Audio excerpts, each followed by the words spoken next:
good evening everyone! Happy New Year po! Happy New Year's Eve pala. Ayan, Happy New Year's Eve. Ito lang po yung aming munting salo-salo or aming pagsasaluhan pala mamaya. Meron kaming frozen crab. Ayan, ready to eat na po yan. Tapos, different kind of chicken. Ito chicken. Ito chicken din. Na may, ito meron din chicken nuggets, may potato. In-order lang namin sa basta dyan.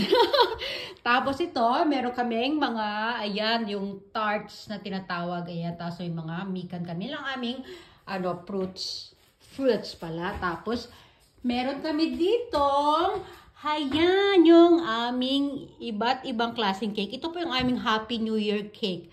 Ayan, no, di ba? Iba't ibang klaseng flavor. Tapos ito, meron pa ako sa tinapay dito, yung bilog na yan. Ano pa yan? Yung Christmas ko pa yan, pero nasa ref naman, di siya masisira. Tapos ito naman po, siya, para siyang yung chawan mushi na tinatawag dito. May po yan, parang taho sa Pilipinas, pero hindi siya matamis. At yan, may iba't ibang klase tayong alak dyan. O, di ba? O, wait lang, sasama ako mamaya. Wait lang, ha? O, makikita nyo rin ako, charan din ako dyan, okay? O, mamaya na pala. O, ito lang muna tayo. O, natuwa lang kasi ako sa cake namin. Ayan. O, di ba? O, yan lang po. Simple lang namin salo-salo.